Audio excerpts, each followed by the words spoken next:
September 1968. Brooklyn, New York. In this vibrant backdrop, another unforgettable chapter in the history of bodybuilding was about to be written. Picture the bustling streets of Brooklyn as fans of the sport make their way to a special venue, the Brooklyn Academy of Music. Usually known for hosting concerts and cultural performances, that night the BM will be transformed into the stage for the biggest muscle show on the planet. The air was buzzing with anticipation. Everyone knew this wasn't going to be just another competition. That year marked the 4th edition of Mr. Olympia, the contest that, since 1965, had become the ultimate dream for any professional bodybuilder. Organized by the IFBB, the International Federation of Bodybuilding, it was already seen as the sport's crowning achievement, the title that meant you officially had the best physique in the world. Winning the Olympia didn't just bring a trophy, it etched your name into bodybuilding history. Whoever took the title became an instant living legend. The Brooklyn Academy of Music, simply BAM, had never seen anything like it. Instead of classical concerts or theater performances, the seats were filled with fans eager to see physiques carved from years of grueling workouts and relentless discipline. The audience, a mix of enthusiasts, photographers, and the simply curious, whispered in anticipation as they waited for the athletes to step into the spotlight. It felt like everyone could sense that something historic was about to unfold. And indeed, the 1968 Mr. Olympia would be remembered for far more than just poses and trophies. Back then, bodybuilding was still carving out its identity in the public eye. This was long before social media or live streams. Fans relied on magazines and specialty newspapers to follow their idols. Being in that theater felt like witnessing an exclusive moment, one reserved for the truly passionate. For many, this was a once-in-a-lifetime chance to see legends like Sergio Oliva, Dave Draper, or Chuck Sipes in person. Men they'd only seen gracing the glossy covers of Muscle Builder and Strength and Health. The 1968 event carried a special sense of anticipation because Mr. Olympia was starting to feel like a true tradition. Each edition brought new stories, sparked rivalries, and fed the growing curiosity of the fans. Who would dare challenge the reigning champ? Who would push the human body to its absolute limit to become the most muscular man on the planet? These questions floated in the air, as much a part of the show as the stage lights or the golden trophy shining under them. Beyond the competition itself, the venue had turned into a temporary temple of bodybuilding. Photographers adjusted their lenses, reporters prepped their notebooks, and fans waved homemade signs with the names of their heroes. There was a collective feeling that this night wasn't just another sporting event. It was a celebration of strength, discipline, and the human physique pushed to its artistic peak. It was passion meeting performance. And so, under the bright lights of the Brooklyn Academy of Music, another edition of Mr. Olympia began. The curtains lifted, the audience hushed, and the world of bodybuilding prepared to write a chapter that would live forever in the memory of its fans. Little did anyone know that this night would go down in history for a completely unexpected reason, one that would change the way the tournament was remembered. The 1968 Mr. Olympia became legendary not just for the spectacle on stage, but because of a completely unusual twist. Imagine buying a ticket to the biggest bodybuilding show in the world, only to discover there's just one competitor. That's exactly what happened that night in Brooklyn. Fans expecting epic rivalries instead witnessed Sergio Oliva, the myth, on the stage all by himself. One of the most remarkable aspects of the 1968 Olympia was the total absence of rivals for Oliva. But why did none of the other top bodybuilders show up? The story involves career moves, extreme exhaustion, and even strategic decisions that changed the course of the contest. The first big name missing was Harold Poole, one of the most respected physiques of the era. In 1968, he got a major job promotion as a manager at a New York company, which completely disrupted his training routine. The workload was so heavy that he lost a significant amount of muscle, dropping to around 205 pounds, well below the ideal weight to face Sergio. Unable to compete at the elite level, Poole chose to sit out, leaving the door wide open for Oliva's total domination. Another giant expected to hit the stage was Dave Draper, famous not just for his muscles, but also for his movie star charisma. But that year, Draper was neck-deep in Hollywood commitments. He had been in films like Don't Make Waves and made appearances on hit TV shows such as The Beverly Hillbillies and The Monkees. On top of that, he was constantly traveling for promotional tours for Weider. With his training schedule completely thrown off, he knew he wasn't at his physical peak and decided to skip the competition. Chuck Sipes' case was different. He actually competed in the Mr. World contest on the same day and even delivered an impressive strongman exhibition, snapping chains and bending nails in front of the crowd. But the effort drained him completely. Following Joe Weider's own advice, Sipes chose not to step on the Olympia stage that night, avoiding a subpar performance and protecting his image for the following year. It was a smart move, but left the door even wider open for Sergio Oliva's solo reign. And of course, we can't forget about Arnold Schwarzenegger, who is already emerging as the next global superstar of bodybuilding. At first, he was confirmed for the 1968 Olympia, but he made a last-minute switch. Arnold decided instead to compete at the Pro Mr. Universe in London, held on the exact same day. He wouldn't arrive in the United States until weeks later, to compete at the Mr. Universe in Miami, where he was shockingly defeated by Frank Zane. That choice meant the Olympia stage would remain even emptier. These absences weren't about fear of facing Sergio Oliva. They were the result of a perfect storm of personal, professional, and strategic factors. Even so, it felt like something out of a movie. The biggest bodybuilding contest in the world turned into a one-man show. For the audience, the lack of rivals felt strange at first, but in the end, it only made Oliva's dominance shine brighter. But for anyone thinking Sergio Oliva's solo win was the only highlight of that night, think again. Before Mr. Olympia even began, the Brooklyn Academy of Music stage was already heated with other thrilling bodybuilding battles, packed with tension, excitement, and memorable performances. Two competitions stole the spotlight: the 1968 IFBB Mr. America and the 1968 IFBB Mr. World. These events transformed the evening into a true muscle festival. At the 1968 Mr. America, the star of the night was Frank Zane, who took the overall title with his iconic classic and symmetrical physique.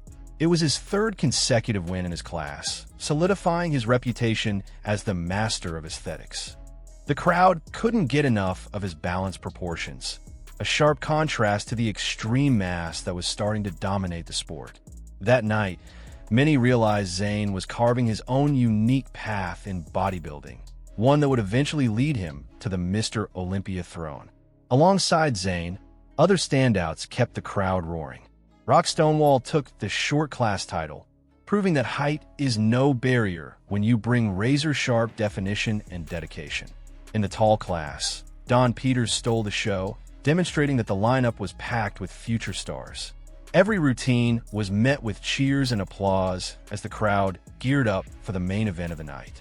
If Mr. America brought elegance and aesthetic beauty, the 1968 Mr. World delivered raw power and dense muscle. The overall champion was Chuck Sipes, one of the most respected men on the circuit.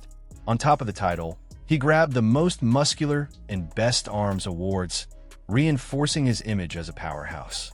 It was impossible not to be impressed by his strength. That same night, he performed strongman feats, snapping chains, and bending nails in front of the roaring audience. The Mr. World stage also gave space for other talents to shine. Roy Callender, for example, took home the Best Chest award, showcasing a chest so impressive it drew explosive applause from the crowd. These moments made the night dynamic and set the tone for the ultimate highlight: Sergio Oliva's entrance on the Olympia stage. It felt like the audience was being carefully primed for the evening's grand finale. These parallel competitions weren't just filler. They were career launch pads and talent showcases, revealing the future stars of the sport. Many athletes who shined that night would return in future editions, some eventually challenging the greatest champions in history. For those lucky enough to be in the theater, it was a true marathon of muscle and inspiration, every ticket worth every penny. By the time the lights finally focused on the Mr. Olympia stage, the crowd was already electrified. The battles at Mr. America and Mr. World had proven that bodybuilding was evolving fast, blending aesthetics, strength, and pure spectacle. When a most anticipated moment of the night finally arrived, the stage lights turned towards Sergio Oliva, and silence fell over the Brooklyn Academy of Music. Unlike previous years, there would be no face-offs or comparisons.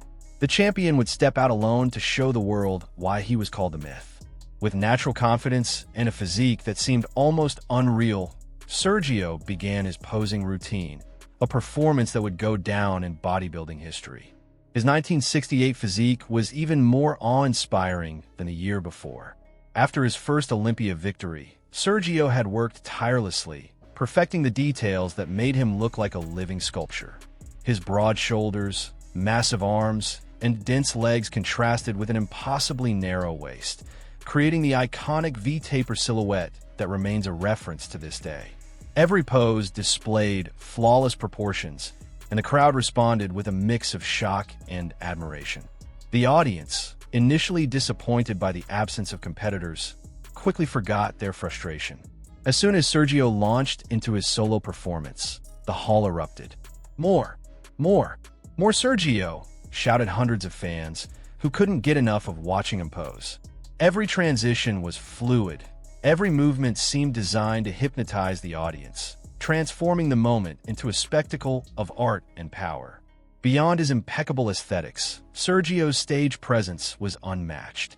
He didn't need opponents to shine. He owned the stage as if it had been built for him.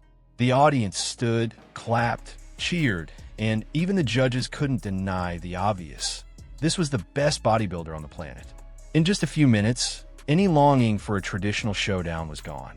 Sergio Oliva's 1968 victory wasn't just another title.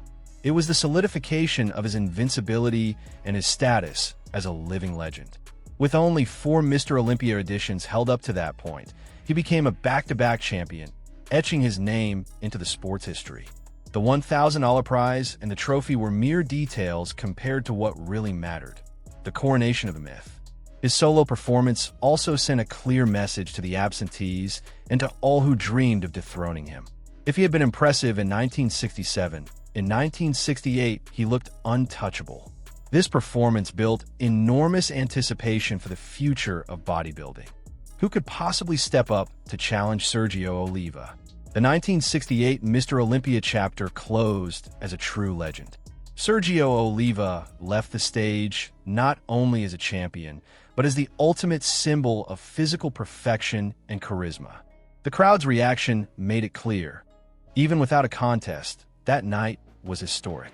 For the fans in attendance, seeing the Myth in action felt like witnessing a real-life superhero turn muscle into visual poetry. The 1968 Olympia went down in history as the no-contest Olympia, a unique championship in which Sergio Oliva won by walkover, facing no opponents. And yet, or perhaps because of that, the event showcased the full extent of his dominance. In September 1968, at the Brooklyn Academy of Music, it was clear that Sergio wasn't just the champion of the year, he was the greatest living bodybuilder of that moment. This title cemented Oliva as an absolute legend of the sport. With his unmistakable silhouette and magnetic stage presence, he became the physical ideal of his era. Few athletes in history have captured the imagination of fans the way he did that day, turning what could have been a disappointing event into an unforgettable spectacle. But the legacy of 1968 didn't end with his solo victory. It set the stage for one of the greatest rivalries in bodybuilding history: Sergio Oliva versus Arnold Schwarzenegger.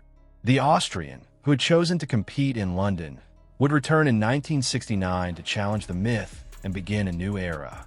The anticipation for this epic clash was fueled precisely by the show Sergio had delivered alone in 1968. Over time, this edition became a reminder that true legends don't need rivals to shine. Sergio Oliva, alone on stage, transformed a night of uncertainty into a celebration of bodybuilding. He proved that charisma, proportion, and relentless dedication could turn an empty championship into an eternal chapter of the sport's history. And now we want to hear from you. Did you already know this incredible story of the 1968 Mr. Olympia? What did you think of Sergio Oliva's solo performance? Leave your thoughts in the comments. We'd love to hear your opinion. If you enjoyed this video, don't forget to leave a like, subscribe to the channel, and turn on the notification bell so you won't miss any of our stories about classic bodybuilding. Your support is essential for us to keep the memory of the great champions alive. And if you want to keep traveling through bodybuilding history, check out the video on the end screen, where we cover another iconic moment, the 1967 Mr. Olympia that changed the course of the sport. I'm sure you'll be surprised by the details and curiosities of this golden era.